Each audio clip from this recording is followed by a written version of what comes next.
What is up, guys? So today we are back with a brand new reveal discussion video, analysis, whatever you want to call it. So this is another batch of Gamescom card reveals that we have. So first off, we're just going to go through the 6 of them that were released a few days ago, and then we'll just come up to the most current ones. So first off, we have Warhorse Trainer. So your Silver Hand recruits have +1 attack.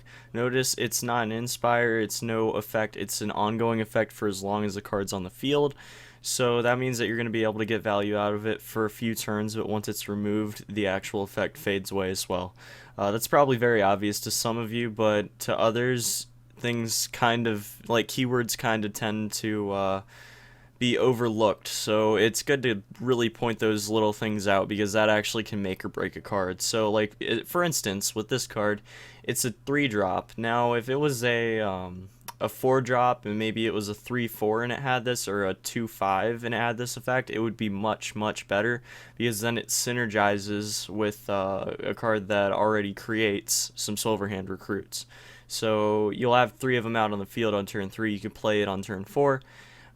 Seeing this be a 3-drop means that you're almost going to have to choose one or the other to follow curve, and then have a 1-drop to follow curve and use up all your mana the next turn, or just have 1 mana unused, which, as most of you know, it's not necessarily optimal to have mana crystals unused for multiple turns in a row, and plus you're going to see them get, probably, at least I would assume, taken out quite quickly, because honestly, there are a very large amount of whirlwind effects that would take out those recruits before they can do much damage. Now, if you can manage to keep 2 or more of them out, Warhorse Trainer can be valuable.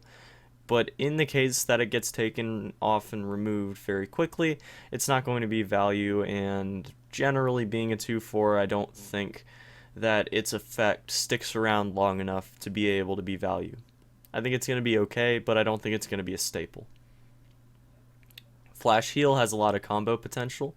You see, at this point, there's a lot of combo potential because you have Mind Blast. That's 5 damage to the opponent. So you can Mind Blast, okay, that's 10 damage. That's a lot of damage, especially on a non-healing class, okay?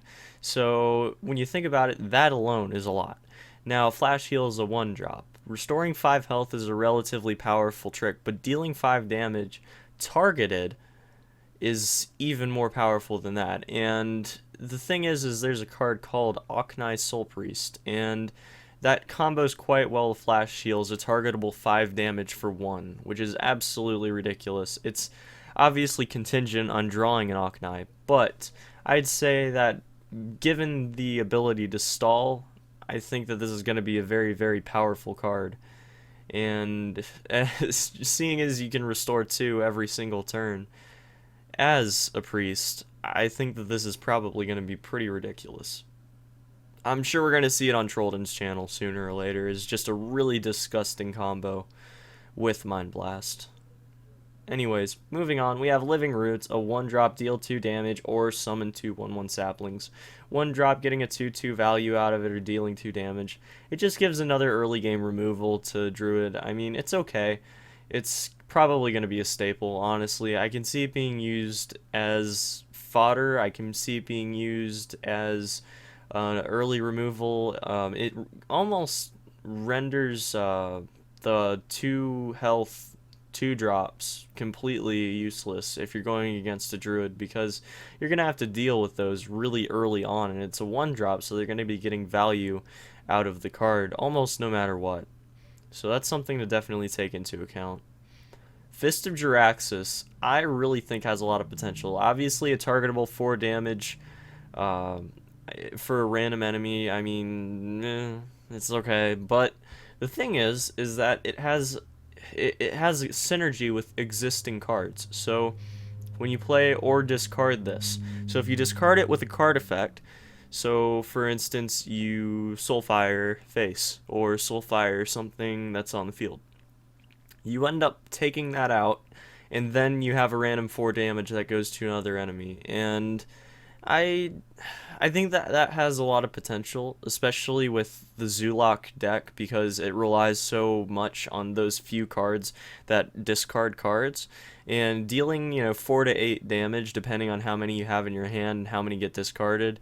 If you just let them rot until near the end of the game can almost make a difference right there because if you think about it, you're either going to be doing 8 damage, 4 targetable, 4 random, which can be 8 targetable if you wait until you can go face with no other interruptions, or you can be doing 9 plus damage. It can even go to a disgustingly high 13 damage for 5 if you get it to the point where you wait until near the end of the game, you've stalled it out, and you just happen to have Doomguard with two Fists of Jaraxxus, which is disgusting. It's so great. I love it. I think this card has a lot of potential. I think people discount it really easily, and I think that it's kind of wrong to do.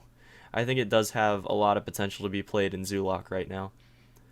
Just as an existing deck, there's plenty of decks that'll probably be utilizing some of the new mechanics, and I think this is going to be a really good one with Warlock. Charged Hammer, so it's a 4-drop, 2/4 for Shaman, and your hero power becomes deal 2 damage. I don't know what to think about this yet. I really don't. I think that it's a pretty great card, but I don't have any backing for that yet, honestly. And I think that with all of these cards that have a higher durability, you're going to see indirect buffs to Harrison, and Harrison is just going to become more and more essential for most classes to run.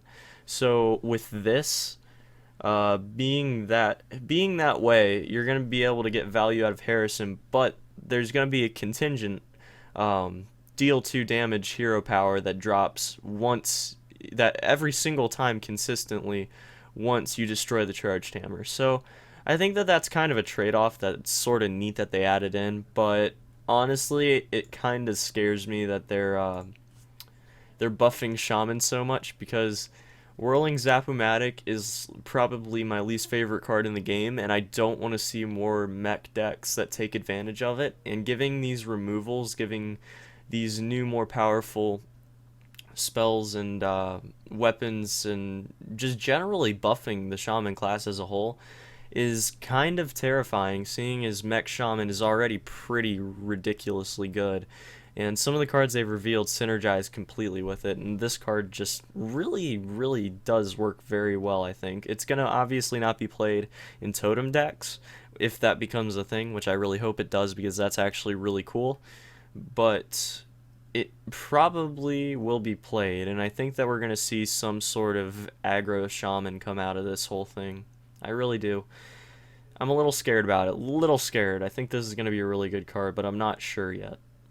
So Alexstrasza's Champion, we've already went over that card. It's really good. So Astral Communion. So I'm a little bit scared of this card as well. Gain 10 mana crystals, discard your hand. I'm not sure how this is going to work. I really am not. This is going to be a very, very interesting card. And I don't know exactly how it's going to fit in with everything. It does seem like, obviously discarding your hand is really, really significant, but you get so much tempo from it that I feel like if you have a really quick start and you sort of rush down early game, then playing Astral Communion and gimping your entire hand for the additional mana crystals means that you're going to be able to play those heavy threats that much earlier. Turn 5 having 10 mana crystals. I mean, that is just stupid. I can't even believe it.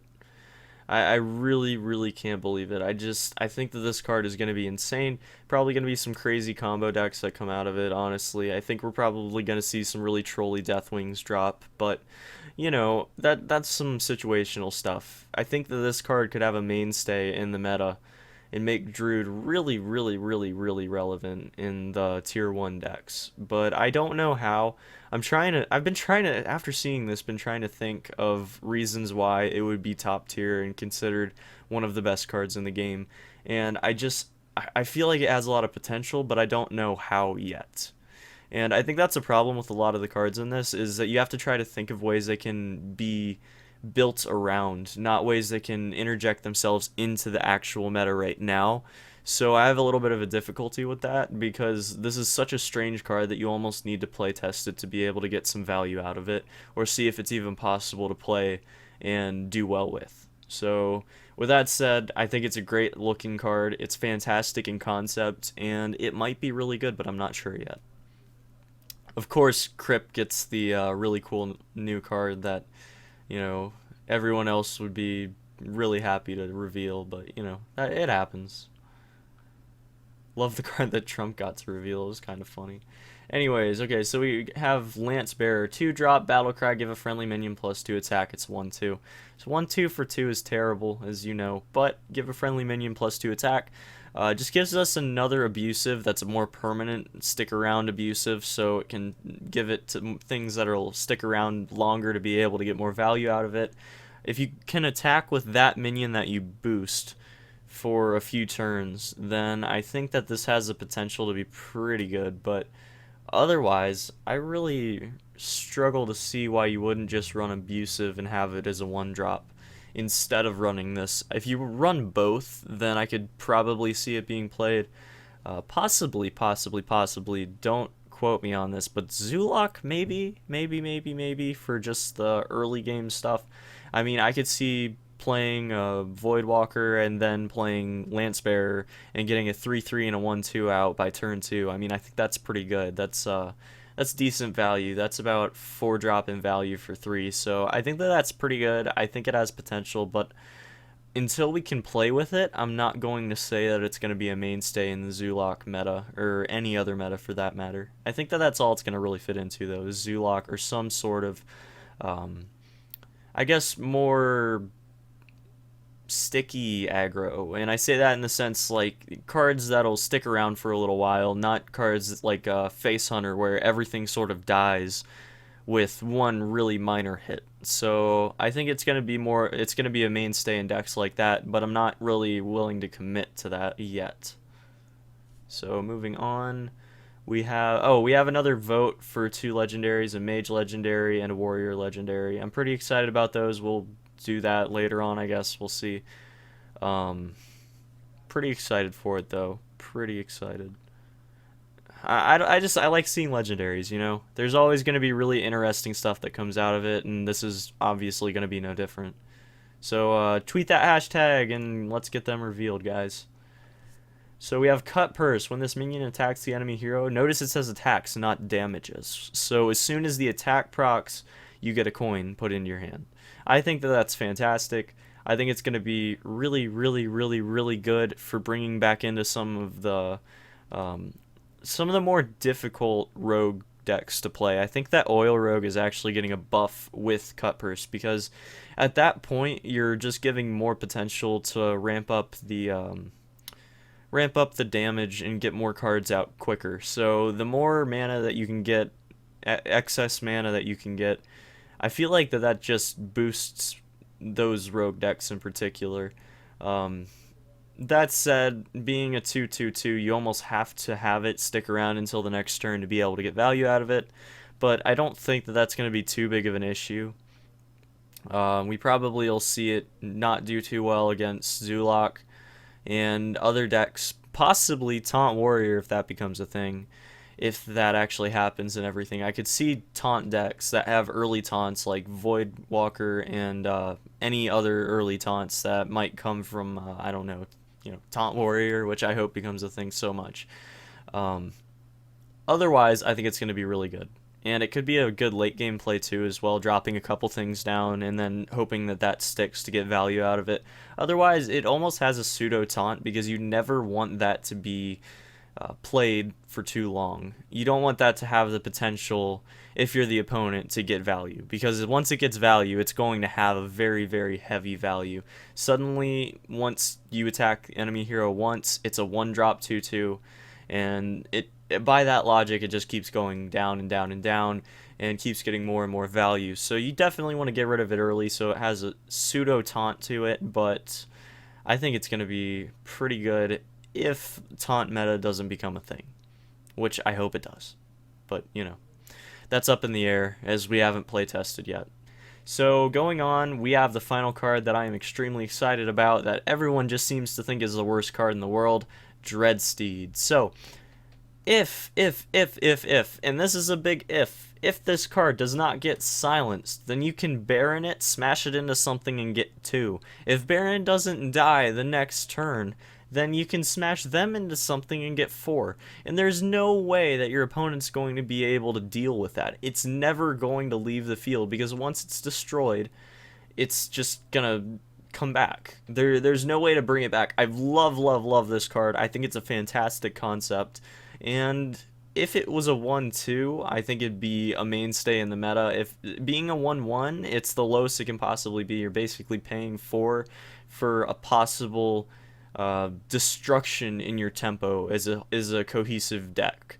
I mean, honestly, if you're having a great tempo, like curve and everything, if you have your tempos like right on point, right, then your curve's just going up, and you know, each turn is just great. You're filling out everything that you need to. You have board control, and you summon a Dreadsteed, and they silence it and kill it. There goes your tempo. It's just gone. It's dead. You just murdered your chance of winning the game, unless you get extremely lucky, or the person doesn't know what they're doing and just ends up losing to you.